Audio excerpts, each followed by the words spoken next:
जय हिंद friends, welcome to learning 360। मैं हूं अंजलि और इस वीडियो में हम तमिलनाडु की क्लास 11 की हिस्ट्री बुक को कवर कर रहे हैं। इससे पहले हम कंटेंट्स कवर कर चुके हैं कि इस बुक में हमारा क्या क्या चैप्टर्स होगा। चैप्टर्स लगभग इसमें 23 चैप्टर्स है, उसको हम रफली एक इंट्रो की तरह पढ़ चुके हैं इसके पहले वाले वीडियो में। और चैप्टर 1 हम लोग शुरू कर चुके थे। चैप्टर 1 का कुछ पार्ट रिमेनिंग रह गया था जो हम इस वीडियो में कवर करेंगे। और एक पार्ट होगा, हो सकता है तीन पार्ट आएगा, तीन क्लास में हमारा ये फर्स्ट चैप्टर कंप्लीट हो जाएगा। फर्स्ट चैप्टर में हमारा क्या था?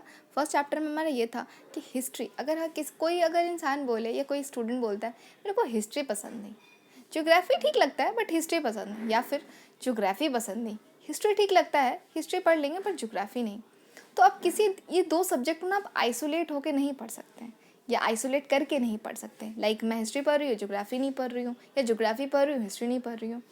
दोनों ही एक दूसरे को इम्पैक्ट डालता है। इवन हिस्ट्री ज्योग्राफी ही नहीं, इवन पॉलिटी भी, और हर एक दूसरे का इम्पैक्ट, इवन कल्चर पे भी इम्पैक्ट आता है। कल्चर भी हमारा इन्फ्लुएंस होता है हिस्ट्री से, ज्योग्राफी से।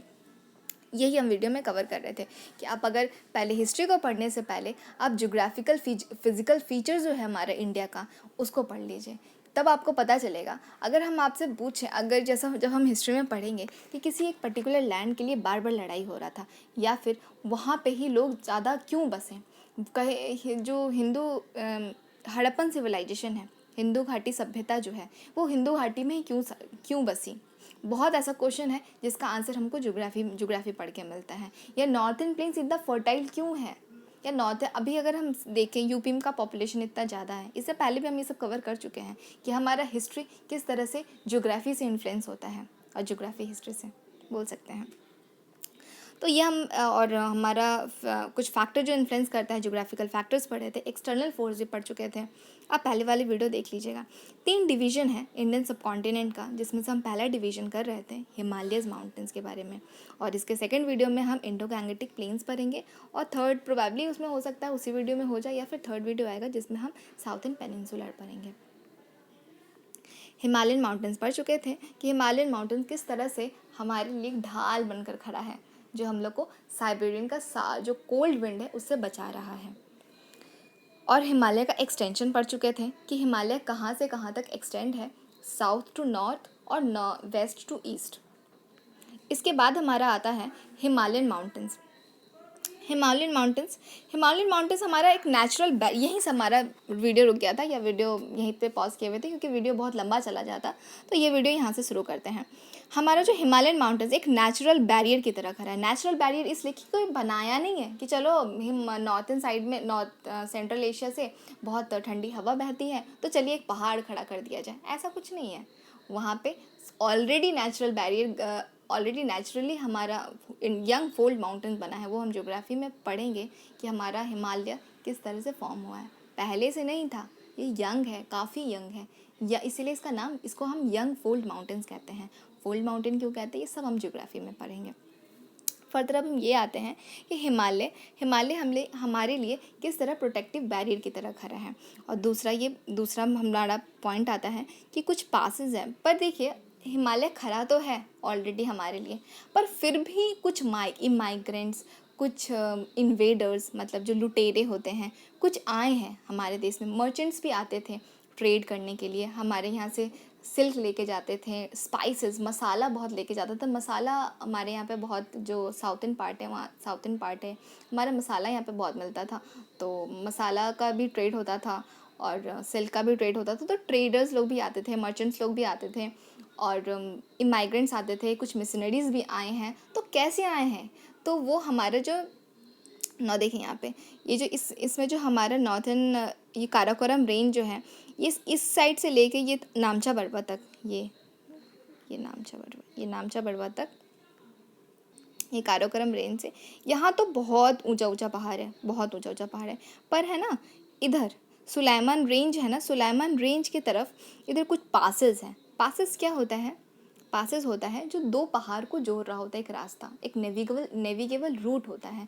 वो पासेस के कारण ना कुछ इमाइग्रेंट्स, कुछ ट्रेडर्स, कुछ मर्चेंट्स, कुछ इन्वेडर्स हमारे भारत में पहुंच जाते थे, हमारे भारत में आ जाते थे। तो वो हम पढ़ेंगे कुछ इंपॉर्टेंट पासेस के बारे में, और कौन कौन से इन्वेडर्स आए हैं और कौन कौन से रूलर्स आए हैं, इमाइग्रेंट्स आए हैं, और जो हमारे कल्चर को इन्फ्लुएंस किए हैं, जो हमारे कल्चर में मिंगल हो गए हैं, मिक्स हो गए हैं, कुछ अपना हमारा कुछ सीखे और अपना कुछ सिखा गए। चलिए पढ़ते हैं, कुछ पासेस का नाम पढ़ते हैं। पासेस हम पढ़ चुके हैं। पासेस क्या होता है, दो माउंटेन्स को जो रास्ता जोड़ती है, एक नेविगेबल रूट होता है, उसको हम पासेस कहते हैं। कुछ इंपॉर्टेंट पासेस है जिसमें एक खैबर पास है, बोलन है, कुर्रम है, गोमल है। ये पासेस हैं, ये बहुत ईजी रूट प्रोवाइड करता है इंडिया को सेंट्रल एशिया से जोड़ने के लिए।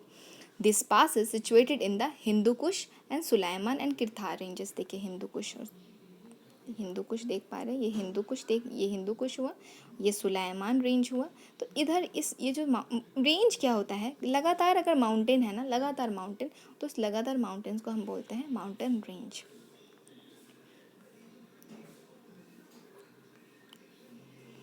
हिंदू कुश दिखा दे, किरथार रेंज होगा इसमें, किरथार रेंज, हिंदू कुश और सुलाइमान रेंज हम लोग दिखा दे।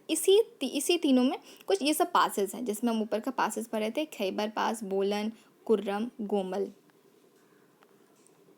कुछ इन्वेडर्स और कुछ इमाइग्रेंट्स हमारे भारत में आए हैं, जिसमें से इंडो आर्यंस आए हैं, इंडो ग्रीक्स आए हैं, पार्थियंस आए हैं, शाकाज आए हैं, कुशानाज आए हैं, हुनाज आए हुए हैं। और ये हमारे और तुर्क्स भी आए हैं, जिसमें कुछ लोग ऐसे थे, अच्छा इन्वेडर्स क्या करते थे, आते थे और हमारे देश से लूट पाट के ले जाते थे, और इतना कुछ कभी कभी ले जाते थे कि आधा रास्ता में सोना गिर जाता था और चले जाते थे। इतना सोना उठाएंगे नहीं, खैर वो बात है, पर बहुत लूट पाट करके ले जाते थे, और लूट के ले जाते थे, अपने वहाँ पे ले जाके अपने वहाँ पे भर देते थे। जो कुछ हमारा कल्चर है तो उसको डिस्ट्रॉय कर दिए, ये होते थे इन्वेडर्स। और कुछ होते थे जो हमारे भारत में आके बस गए, हमारे भारत को अपना घर बना लिए, जिसमें जैसे मुगल्स हैं।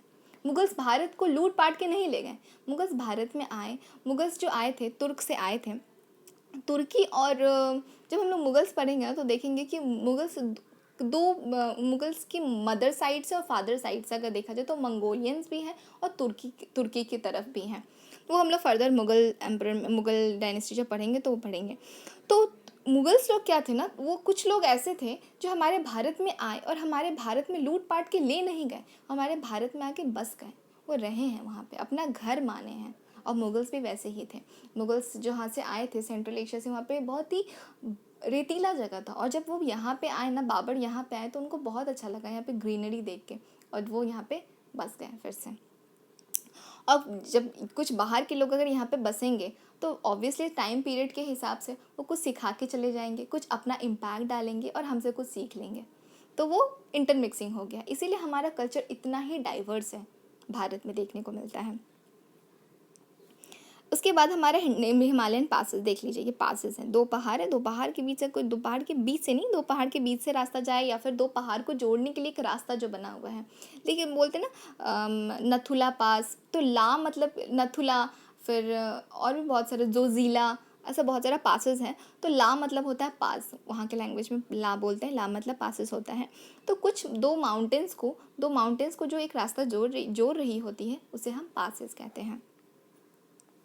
अब आता है हमारा हिमालयन माउंटेन्स का कुछ तीसरा पॉइंट पढ़ते हैं। Alexander of Macedonia came through Swat valley. Alexander भी आए हैं हमारे भारत में। अलेक्जेंडर द ग्रेट, उनका ड्रीम था कि वो पूरे दुनिया को जीतना चाहते थे। और बहुत इंटरेस्टिंग है जब हम लोग अलेक्जेंडर इन्वेशन पढ़ेंगे कि किस तरह से पोरस, हमारे जो रूलर हैं, हमारे भारत के रूलर्स, उनसे लड़ाई होता है, और किस तरह से वो इतना स्मार्टली लड़ते हैं कि अलेक्जेंडर, वो सारे राजा थे जो हार जाते हैं, मतलब पहले गिव अप कर देते हैं, जैसे ही सुनते हैं अरे अलेक्जेंडर लड़ने वाले, तो वो गिव अप कर देते हैं। पर पोरस नहीं गिव अप करते हैं, बोलते हैं कि ठीक है हम हारेंगे पर हम गिव अप नहीं करेंगे, हारेंगे तो हारेंगे पर हम लड़ेंगे। और ये उनका ब्रेवरी देख के अलेक्जेंडर खुश हो जाते हैं, और उनका जो लिए हुए थे, जो उनका राज्य था, उनको वापस कर देते हैं। बहुत इंटरेस्टिंग है, पढ़ेंगे, बहुत ही इंस्पिरेशनल भी है। अपार्ट फ्रॉम इन्वेडिंग आर्मीज, देखिए इन्वेडर्स के अलावा, इन्वेडिंग आर्मीज क्या होता है, जो लुटेरे, जो लूट पाट करके ले गए। बहुत सारा मंदिर, हमारा सोमनाथ का टेम्पल है, बहुत बार टूटा है, बहुत बार लूटा गया है, पर साउथ का नहीं लूटा गया है। क्यों नहीं लूटा गया है साउथ का? क्योंकि हमारे जो इंडिया हमारा, देखिए इंडिया का मैप लिखते हैं। देखिए हमारा जो इंडिया है ना, ये ऊपर से अगर हम आए, ऊपर से लेके ऊपर तो पहाड़ है ही नॉर्थ साइड में, और जब हमारा जो बीच में आता है ना, हमारा मध्य प्रदेश के बीच में, तो वहाँ पे ना सतपुड़ा और विंध्याचल रेंज है, विंध्यास का रेंज है, और वो पहाड़ है जो ना बहुत एक बैरियर की तरह वो रोक देता है, जिससे साउथ में आप इजीली पास नहीं कर पाते हैं। तो जो होता है लूटपाट जो हो रहा है नॉर्थ के साइड ही हो पा रहा है, साउथ में इजीली नहीं हो पा रहा है। ये भी देखिए हिस्ट्री को किस तरह से ज्योग्राफी इम्पैक्ट कर रहा है। अगर पहाड़ ना होता तो हमारा हिस्ट्री बदल जाता, जिस तरह से नॉर्थ लूटा गया साउथ भी लूटा जाता, पर नहीं है। क्यों? क्योंकि पहाड़ है, तो है ना, ज्योग्राफी इम्पैक्ट डाल रहा है ना हिस्ट्री को। तो हम कहाँ थे? इन्वेडर्स आर्मी के अलावा मिशनरीज भी आए। अब जो मिशनरीज कौन होते हैं? जो धर्म का प्रचार प्रसार करने वाले लोग होते हैं, जो अब बाहर घूम घूम के अपने धर्म के बारे में बताते हैं और अपने धर्म का प्रचार करते हैं, अपने धर्म को फैलाते हैं। मर्चेंट्स का स्पेलिंग गलती है, अच्छा कोई बात नहीं। मर्चेंट्स आते थे जो हमारे भारत से ट्रेड करते थे, स्पाइसेस लेके जाते थे, सिल्क लेके जाते थे, और कुछ जो हम लोगों को चाहिए होता तो कुछ इंपोर्ट एक्सपोर्ट का काम होता था। जो उनके पास था वो हमको दे के जाते थे, और जो हमारे पास था वो हमसे लेके जाते थे। तो यहाँ पर ट्रेडिंग का भी काम हुआ करता था। जो ट्रेडिंग के साथ साथ कुछ कल्चर का भी मिंगल होता था, वो हमारा कल्चर सीख के जाते थे और अपना कल्चर सिखा के जाते थे। तो इससे भी बहुत सारा कल्चर हमारा इन्फ्लुएंस हुआ है। It facilitate trade as well as cultural contacts भी हुआ है भारत और सेंट्रल एशिया में।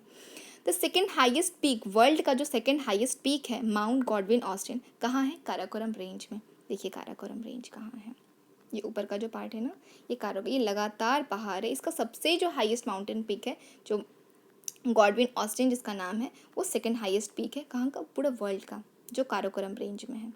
देखिए ये जो तमिलनाडु का बुक है ना, इस एक एक सेंटेंस है ना, एक एमसीक्यू फ्रेम हो सकता है, एक क्वेश्चन फ्रेम हो सकता है, एक एक लाइन बहुत इंपॉर्टेंट है। तो सारी लाइन को हम डिस्कस करेंगे। और तमिलनाडु बोर्ड का बुक जनरली नहीं मिल पाता है, तो ईजिली अवेलेबल नहीं है, पर हम पक्का इस बुक को एक एक लाइन, आपको पूरा बुक नहीं पर आपको डिज़ाइन करके, मतलब अच्छे से फ्रेम करके हम पूरा बुक कवर करा देंगे।